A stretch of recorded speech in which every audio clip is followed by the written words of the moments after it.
Yeah, so most of you have seen me on stage. My name is Birgit Mager. I am co-founder and president of the Service Design Network, and I'm very happy to be facilitating the panel conversation and welcoming Rob Brown and Derek White. So maybe we start with a short introduction. Rob, what are you doing at BBVA? Who are you? Fair enough. I've been in Madrid for a little over a year and at BBVA for about a year. I came over to run design and grow the design function at BBVA. And I'll talk a little bit more about that throughout the discussion. But prior to that, for 5 years, I was in London running the design team at Barclays. I know there are some Barclays people here. Hello, my friends. And across my career, I've worked primarily running design, but I've been in marketing roles, business development roles in financial institutions. I've also run my own small design agency in the US and worked for an agency in New York for a year as well. I've been part of 2 startups, one of which I worked on very closely with Derek.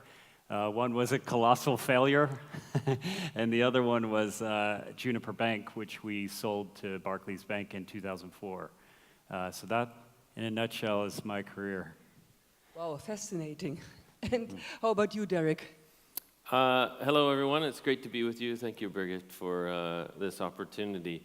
My background, I started businesses throughout my life from the time I was a little kid. First business at 9, and then throughout college, started some businesses. And really just like creating, whether it's products, services, platforms, had the privilege of starting a business when I was in college, and then joined businesses on the East Coast for 10 years, and then have now been overseas for 14 years. And my current role within BBVA, I'm responsible for creating the future of a bank with 130,000 colleagues, 72 million customers across 35 countries, and it's a heck of a lot of fun. Well, I'm glad you're saying that.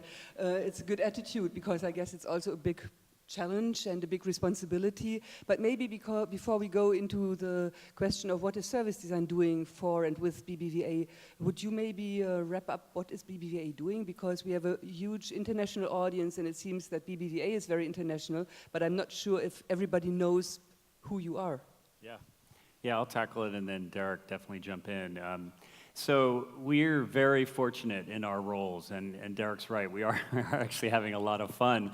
We're very fortunate to work for an organization where we have a chairman and CEO that have been driving digital transformation since 2007, which is very unique in the financial services space. There are all the banks, many of which are here today, and it was nice to see some of the presentation from Capital One.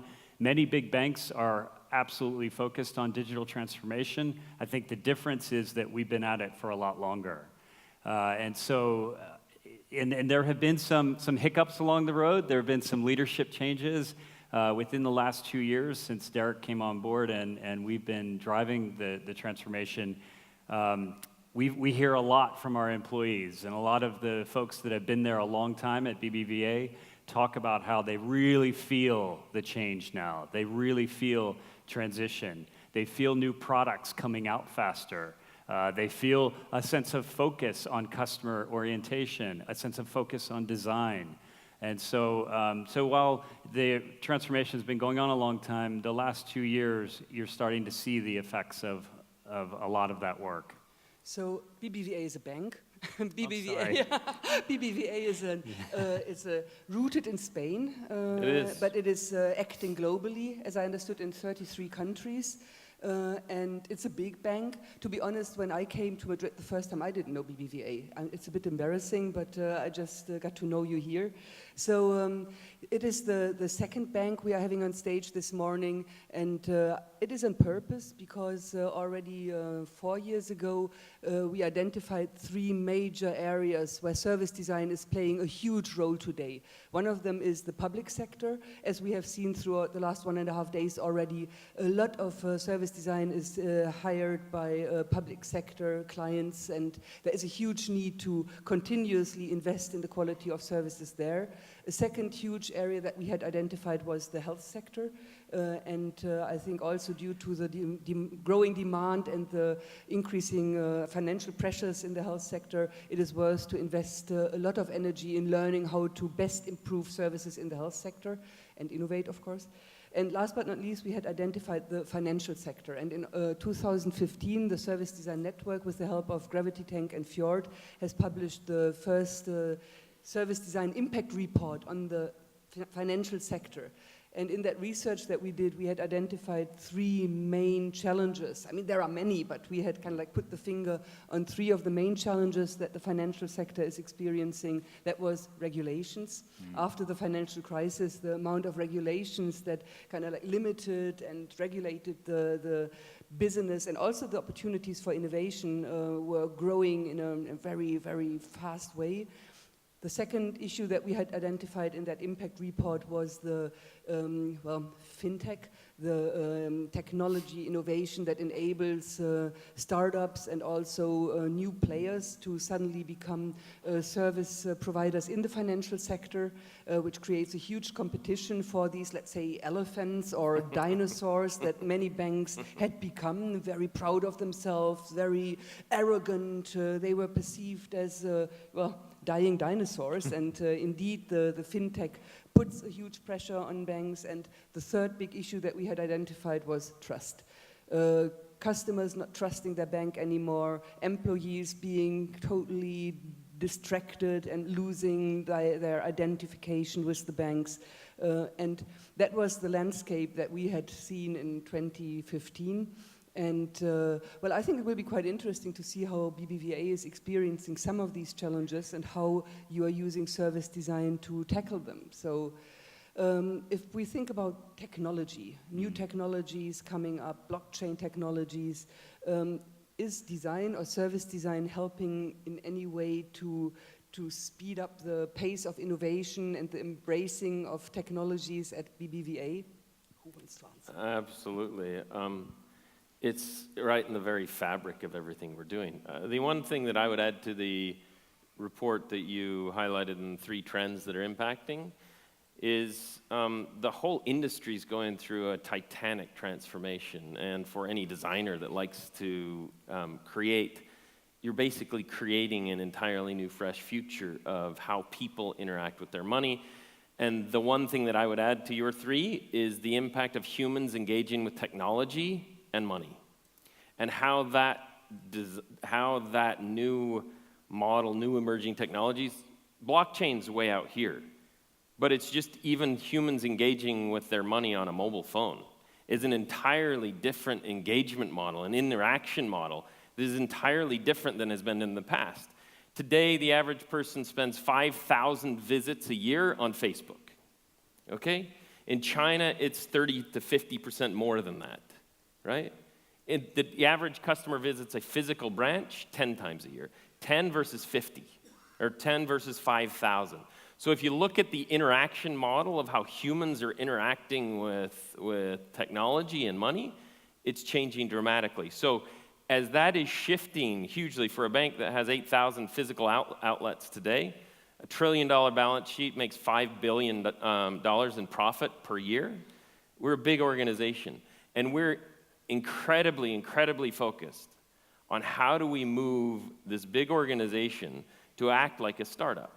And the way that we act like a startup is we focus on what we are investing, we focus on how our customers are interacting with their money, what we're investing and how we're creating, and you change the way we create. And Rob leads the area that is driving a lot of that creation.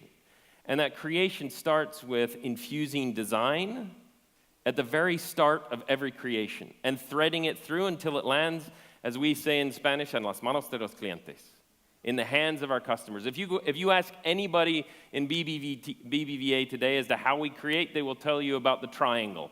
They will tell you about 369, and they will tell you about EMC. Okay, so what's the triangle? Sure. So the triangle we instituted about 2 years ago, and it's very similar to what a lot of the agency folks here would be really familiar with. But we will not start a project at BBVA without the triangle in place. The triangle is design and data on one corner. It's the business owner has to be present on the project, and technology and engineering. So we will not give funding, we will not schedule time or meetings without those three components in place. And then the 369 is that we want the triangle, we enforce the triangle in place within 3 days to identify the team. Within 6 weeks, we have our first prototype, and within 9 months, we're in the public, in the market. And actually, the 9 months we think is too long. We would like it to be much shorter, but we come from an organization in the past where we worked on projects that went 2, 3, 4 years, and we know the impact on designers and the team. It's frustrating. You're not launching anything, so your personal portfolio is not growing. So we've enforced the 9 months with the hope that we continue to shrink that over time. I mean, that sounds super agile, and I mentioned the word elephant or dinosaur in the beginning. It does not at all sound like a slow pace. How do you make the organization accept this kind of speed that suddenly has to be delivered, or has it always been like that? It was started before we joined, but it's accelerated significantly. Rob touched on this before. For those that don't know BBVA, you won't appreciate the fact that the last presentation talked about a cultural transformation from the bottom up and the top down. It's a huge difference to have a chairman who started his career as a programmer, okay? This is the chairman of a bank, and he's been chairman of the bank for 17 years. And he has been talking about the transformation of technology on banking and how humans interact with money, right? To have that from the top down, and then to have a CEO that's a double MIT engineer. An engineer is the CEO, who is a former head of digital banking, recognizing this shift of how people are moving more to interacting digitally. We're seeing that is help from the top. Now, what we've done as a leadership and across the entire company is we've looked at how much we're investing to create our company every year, how many projects that equates to, and having huge focus on not just calling them projects. They're not change initiatives. We call them creations. And our goal is to create amazing. The customer expectation is amazing, and so we've set a bar that from the bottom up, we know how many total projects there are. We know how many billions we spend a year in creating our future. And we now have all of those projects operating in this methodology that Rob described, and we measure it. It's so cool when you set this target and you say, let's do it in 369, and then you see the rhythm of the organization starting to move at a pace that you go visit Mexico and our team in Mexico and say, Derek, we don't live the 369. We just launched our 2 new insurance initiatives in 335. Okay. How cool is that? I would like to come back to the triangle. Who has to be on board? So data and design, engineering technology, and the business owner. Okay, data and design. Yeah, and these are the bare minimum. You know, so we have in BBVA what we call the T-shirt model. It's a simplistic way for us to look at projects on a small, medium, large, and extra large sizing. If it's an extra large, we probably need 10 or 11 designers on it. If it's a small, we probably need a half of a designer. So that's just the main 3 that we need. But depending on the scope of the project, it might need additional resources. So how many creations do you have running right now, or projects? We don't publicly disclose that, but I will tell you it is hundreds. Hundreds, okay. So are you working with in-house designers? Yeah. How many designers do you have? So today we have 250 designers globally. We are in, as you mentioned earlier, we're in 11 countries where we're driving building design teams. We are in Latin America where we're just starting to build design teams, and many of you may be aware of the challenges around finding good, strong talent in places like Peru and Chile. We're just starting to build our teams there. We have a very strong presence in Madrid. We have a very strong presence in the US with a creation center in Dallas, Texas. And we have, as many of you may know, we purchased an agency on the West Coast in San Francisco, Spring Studio, almost 2.5 years ago.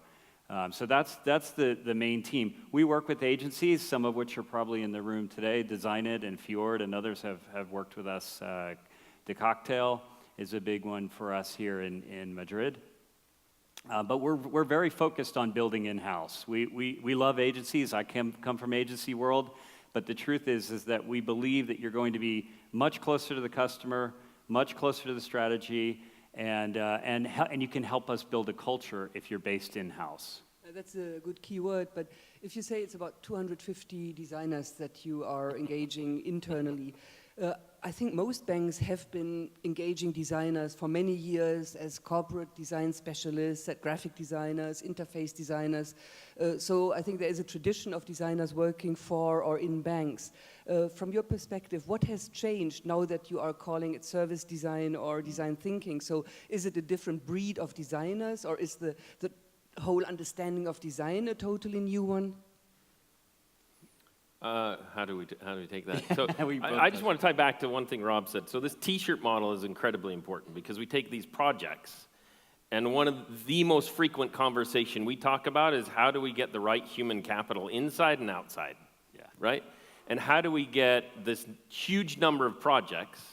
And Rob does this T-shirt model and says he needs lots of designers, and you're trying to change the culture of the organization. So we've awakened the organization. The entire organization is to the role and the impact that design can have. And Rob can share you some specific examples of our mobile application here in Spain, which is the best mobile application in the world. We redesigned it and the impact that came out of it. But the key is looking at not just how do we deploy the human capital, which is our investment of our people's time, in the right way to make sure that they're having the impact that they want to have, the development that they want to have, because he's at about 20% of what he needs. If we're at 250 today, he probably needs about 5x that to do it right. Because the biggest challenge that we have is that we're trying to create the future of a bank that makes $5 billion a year, serves 72 million customers, hundreds of projects. We've awakened the organization to design, so now everybody's coming and asking us, can I have designers? Okay, we want to know how you did it. And then, but then the problem is you have designers and you say every project has to have designers on it. So I'll make this really tangible for those that are operating in companies like this. How do you do it? The way we did it, we said you got to have the triangle, okay?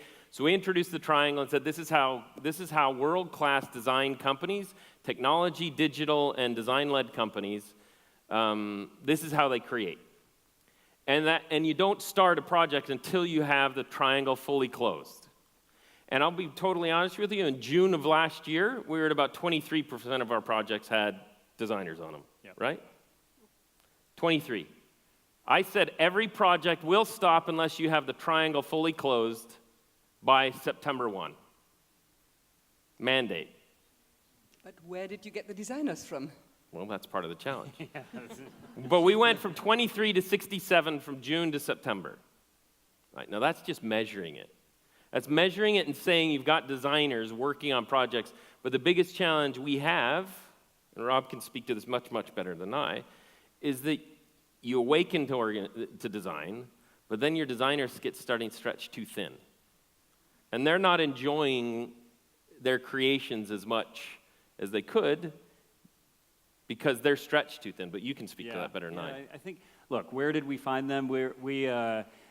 While we've been at this digital transformation for a long time, the design component is relatively early in its growth. And so I think I get up in the morning super passionate about changing cultures at organizations. So the design component is critical to that transformation of culture. And so if there are any designers here from BBVA, talk to them afterwards, ask them about what it's like to work there. In my experience of 22 plus years of being in and around design, there are two main components that designers want. They want to work in a culture and with a group of people that they get on well with, that they like to be around, that they're their colleagues and friends. The second is launching products, building a portfolio that they can actually share and grow in their career and build towards the next role in the next organization. having had experience at organizations in the past where we struggled with that, it's a beautiful thing to be a part of a place where 9 months is the norm, but we're shrinking it. And to touch on what Derek said around the app, some of you may be aware that Forrester gave us that award of the Spain app is the best app in the world, the best banking app in the world, which is incredibly nice to hear. But we didn't rest on our laurels. As soon as we received the award, within 2.5 months, and also with the 369, we did it in 365, 5 months of start time to launch, we built a new app. And the reason we did that is because we believed that some of the feedback was related to design and user experience. And we heard from our customers there were still some challenges with the app. And so we're an organization that's building a culture where we just don't rest on laurels or receive awards and just move on to the next project. And that's a culture people like to be a part of. I think that's interesting because if I would ask my students in Cologne, would you like, I'm teaching service design, so if I would ask them, would you like to work for a bank? I think most of you can imagine what the faces look like. I think they have other priorities, so I think that is a big challenge for a bank that wants to scale up to 1,000 designers in order to really fulfill the needs that the triangle brings to create a work environment and an image that makes you attractive for designers to onboard. So what my original question was that the role of design has changed. It might have been graphic designers and interface designers early. So could you maybe get again back to the changing role of the designer, and what type of education are you expecting? Do you build it in-house, or do you hire the people from, let's say, design thinking, service design, system design? Yeah, I'll touch on two things there. So you're absolutely right. My experience in financial institutions, I worked primarily with graphic designers for many years, and that's kind of all we had. But that has evolved, and all of you can attest to that. Today, we have a team of 150 that is service designers, videographers, we have writers, we have UX designers, we have product designers, we have people focused on virtually every aspect of design in our team. And we're trying to build that in every country, which is very difficult. When you've got self-taught designers in some countries that are graphic designers by background and are just teaching themselves digital. But we're trying to build all of that. And so the thing for me around service design that's critical, and I'm sure a lot of the talks over the last few days have focused on this, but I had the very fortunate opportunity in my past to hire service designers right out of university. And these are young kids, I'm an old man now. These are young guys who came into our organization with the skills on visual. So they could sketch and they could draw, and they like to do that. They are skilled at research, and they love to do that component. They want to be in front of customers and asking questions. They can start to think through what that user experience is from point A to point B, to getting on an app or an application or a physical site to purchase. And then lastly, some of these guys can code. And so they're a 5-in-1 designer capable of producing code for a prototype, all components of that prototype built by one person. And so we were intrigued by that to the point where we continue to grow that team, and that's what we're trying to focus on here at BBVA is that 5-in-1 designer to me is an incredible asset to our team. Often we talk about the change in mindset that is brought to an organization through service design and the organizational cultural change. Now you put the finger on the fact that your organization has always been, let's say, much driven by innovation, but do you still see the need for that cultural change and change in mindset? And if yes, does design play any role in working on that change process? Yeah, design is the role that drives it in an organization. A message that I would give your students, and the banking industry suffers from this, and we'll be honest about it, and it's incredibly unfortunate, but there are very few other industries that play the role of the fabric of a society, as well as the message I would give students is that the most stressful thing in humans' lives is their money. The most stressful thing in a person's life is their money. The entire the way that humans, and we measure our humans, or look at 3 types of humans, our macro personas, if you will: customers, clients, and colleagues. And those humans have to make decisions about money. And the opportunity to work with humans making decisions about the most impactful and stressful part of their life and designing future solutions around them in an industry that touches the fabric of society, and that fundamental industry is really right now going through its transformation, I would suggest that that's actually pretty exciting for a designer to participate Well, that's a beautiful way of framing it, and it definitely creates a new painting of what a bank is, because still many people have the idea that banks steal your money, and the only thing worse than being a bank robber is building a bank. I think Mark Twain said that. So, I mean, but I totally agree.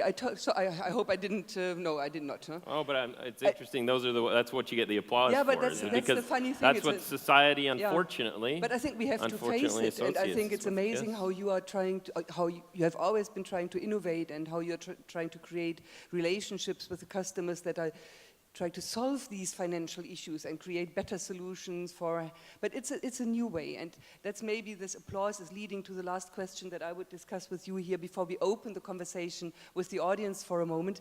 It is about trust. It was one of the 3 big issues that we had identified. Of course, through the financial crisis, that was like the highlight of destroying trust in banks, and this has a long-lasting effect on the employees and, of course, on the customers. So how do you experience your relationship to your customers on regards of trust? And do you think that service design is helping you to create trustful, long-lasting relationships? Yeah, I mean, I'll touch on that one, and definitely Derek can add more flavor. So we have spent an inordinate amount of time with our customers.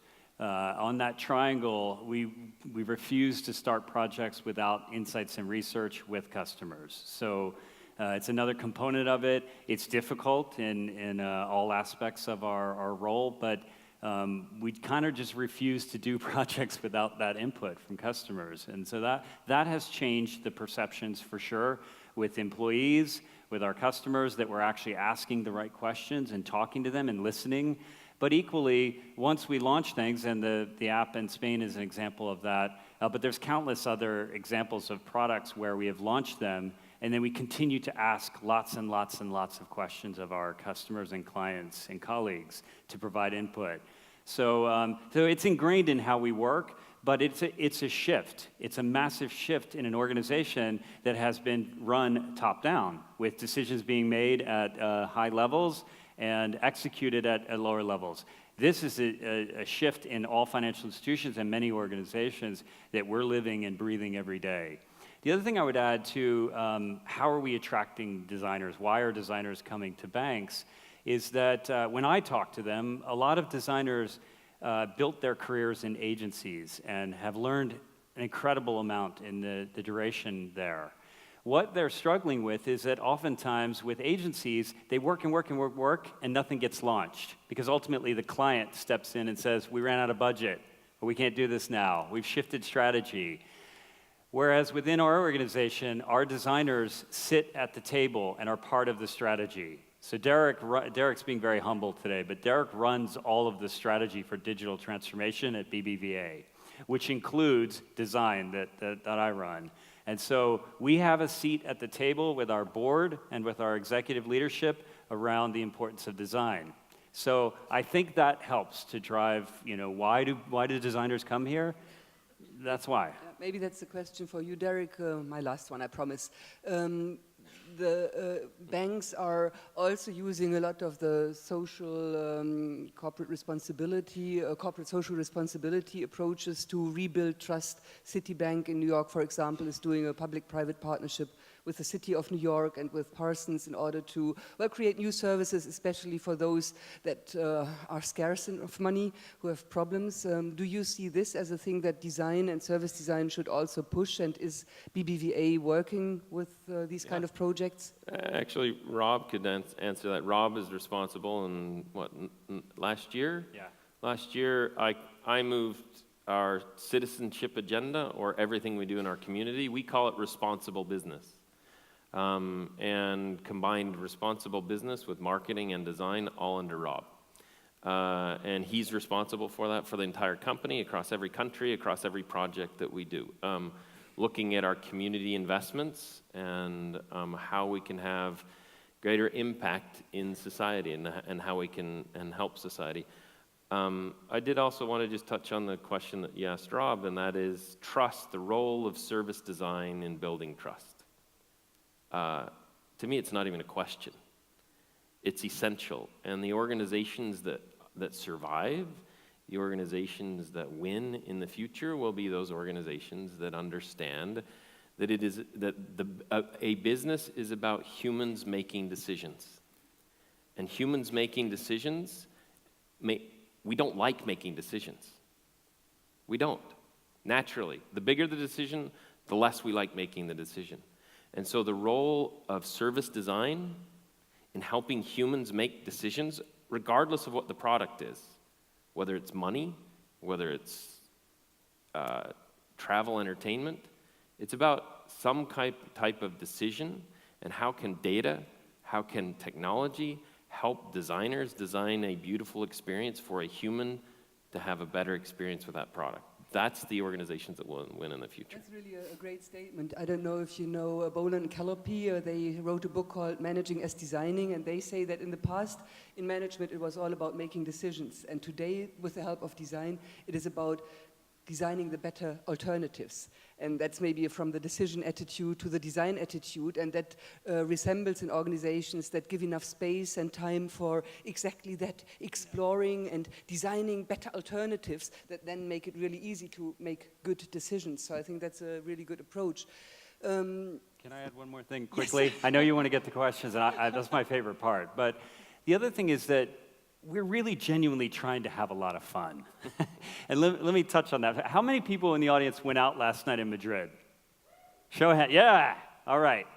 So I know Marcella did. She's over here sitting on the floor, so it must have been a good night. But so we are trying to create a culture within the design team that's similar to some of my favorite agencies. I worked very closely with Us2 in London, and Method and other agencies that I learned a lot about cultures. Us2 used to throw a roller skating party. They'd move all their furniture out, drink some beer, and roller skate around on the floor. I'm not getting to that yet, but today in the afternoon, all of you are invited. We do once a month. Come on. We do a drink and learn, where we bring employees into to an event where we just drink a few wine and beer and talk about a project. And so that's just one example. We do Design Wednesdays every month, where we just let designers talk about new things. The last thing that we haven't started yet, that I did at Barclays, that I want to institute at BBVA, is giving designers headspace on a Friday afternoon in our innovation center to do whatever the hell they want. Literally, go think about a new idea, a new product, talk about that great film you just saw, a great new music band that you saw last night, whatever. But all those are cultural changes that incentivize designers. It does not sound like the banks that I'm familiar with. So I hope that we were able to frame a bit of what BBVA does and how they scale service design within the organization. I think for me it was very good to know that it's done also through policy, through strict regulations. This is how a project has to be done. We have to have the triangle. We have to have the 3, 6, 9 projects. This is how we get them agile. But it's also about, besides policies or regulations, it's about creating a culture that makes work fun, that opens the heads, that encourages exchange, and that it's also about education, bringing the designers onto that level that they can really encourage change within the organization and are not only focused on the little bits and pieces and bits and bytes of the interface. So I would like to open the conversation to the audience, and those of you that have been with us before know our wonderful cube. It's our throw mic, and sometimes it works, sometimes it doesn't. I trust today it will. So if you have a question, raise your hand, and I will try to approximately throw into your direction. That's the second challenge. Ah! Okay, so pass it on. You have to speak into the black thing. Mm-hmm. Good UX. All right. It works. It works. A big applause for our throw mic. It works. Thank you both for sharing some great tools, it sounds like, and some stories of success. I learned the most from stories of failure, and I'd love to hear about something that hasn't worked or that you think has, that you've learned from that maybe blew up or didn't work out as you expected. I can give one example. I won't tell you the country because you might figure it out. So we set about outlining a vision of how we want to create our future and trying to outline a methodology to create projects. There were, within any project portfolio, there are always those that are the most important. And there was one particular project that was incredibly important, and there had been some discussions on and off that we had as to whether we had sufficient design support on that project. And it was one where we didn't. And I knew it in my gut that we didn't. And it was really hard, I think, for both of us to say we don't have enough design and mandate it more sufficiently, but trusting the team, they said they had enough design support. But this thing was hugely important. They said they had the triangle closed. They said they had designers on it. But we knew they didn't. Yeah. So how do you do as leaders in an organization, trusting your team, helping them, educating them on this new way of creating? They brought the product to market. They showcased it to all of our global leadership team at an offsite. They showcased it, and when I saw the showcase, the design was not beautiful. It wasn't amazing. And the results were good, but it didn't live up to our expectations. So the lesson that I don't think we've solved yet is how do you trust your teams locally? How do you build the capabilities locally? Teach them, educate them, give them tools, but then ultimately you have to trust them to deliver it. What we did out of it, I think what we learned out of that specific experience is that let's take it, let's learn from it, let's show what the design could be with the right kind of designers, and now we fixed it. We just published the health sector impact report, and there's one article saying that if you want to scale a project, it's good to have 80% really standardized and 20% flexible for local adaptation. Is that also something that you would agree with in the financial sector? It's very difficult when you're operating a multinational bank because some of our geographies are huge, some of our projects are huge. We are moving to a world where 80% of our projects that we create will be global in nature, but we're a long ways from that. So our ability to actually have standards, to have a methodology, we're getting there.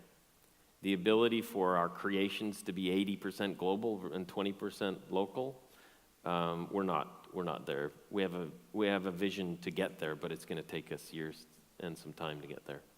The powerful thing of what Rob and the team have created, though, is an incredibly powerful network and a technology platform that allows designers in Chile to share their designs with designers in Turkey.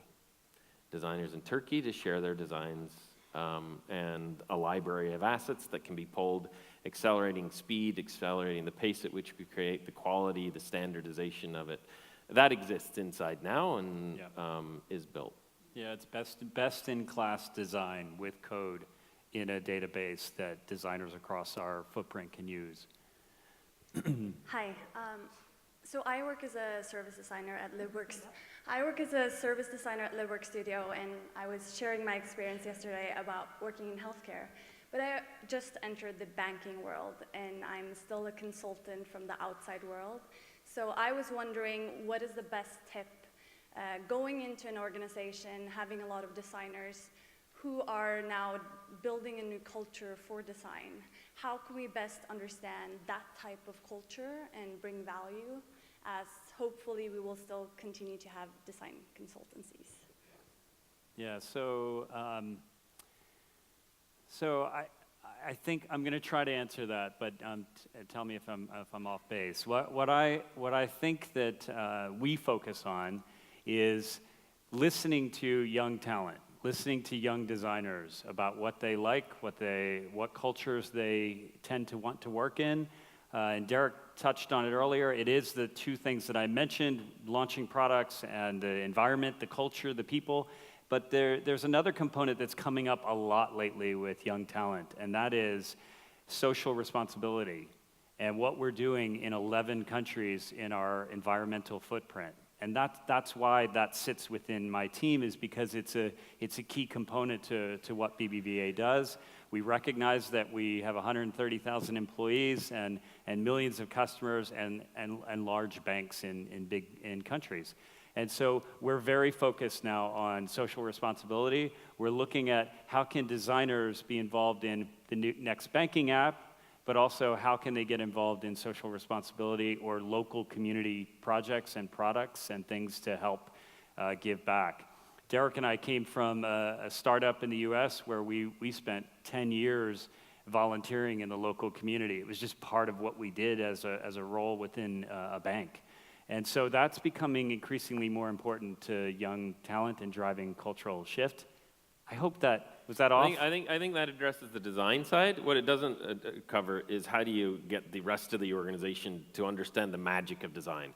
Yeah. And the only way I've been successful at helping big organizations with people that have been doing the same thing for 25 years and that kind of thing works, and design is about doing it differently or solving or creating differently, is our mantra, and that is create amazing.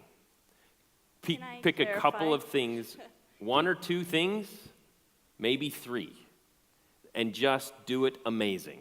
And then when you sit across the table from the COO of an investment bank who has no idea about what design is, and you show them the impact of what design can do, and their eyes open, their minds open, because you've created amazing and they see the power of amazing, that's how you start to awaken an organization. Just doing little round the edges on design will never transform the culture of a company, won't get you in. I think that's really strong. We are running out of time, but I would have one more question in case anybody has. There's one more really urgent question. Good throw. Good catch. Hit me in the face. So you could talk a little bit about research and insights early on, and I'm just curious. Can you stand up and hold the mic really close to your mouth? Yeah, better. So you talked a lot about research and insights early on, and as a UX researcher that's worked a lot within financial services, I'm curious on how you've been able to scale that. Generally, how I've done it, or my struggles, is that it takes a lot of time. It may take 3 or 4 weeks to schedule interviews. Scaling it is a lot of time. Legal jumps in and tells you what you can and can't say. And so that's been difficult for me as a researcher within the financial services space. So I'm curious on how you guys battle that, to do it in a more agile format. Yeah, I can do that short. So we face some of those same challenges for sure. I mean, we're in a highly regulated organization, industry that makes it difficult sometimes to ask the right questions. But within BBVA, we have built a lab where we bring our customers in, and it's not that different from a UX lab from many other companies you may have experience with, or agencies. However, what I have found that is different about ours is that we've created environments. We've created environments that are the home environment, where we sit in a casual setting within our offices. We've created a bank environment that feels and looks and feels exactly like the bank. And we've created a ATM and outdoor kind of area. And those, as ridiculous as they sound, they work. They somehow open customers' minds a little bit to, this isn't going to be a normal bank meeting. I feel like I'm sitting in an IKEA showroom, and I'm within a bank talking to young, talented people. In most cases, are designers, researchers with tattoos and earrings and really interesting clothing. And so it just is a different approach to research, and it's worked for us. But it's a challenge for sure. Wow, I think we could continue talking for hours, Rob, Derek. It's super interesting. Thank you for your time. Thank you for being here. Thank you for listening. I really enjoyed it, and I hope we will continue collaboration with service design and BBVA. Definitely. Thank you. Thank you.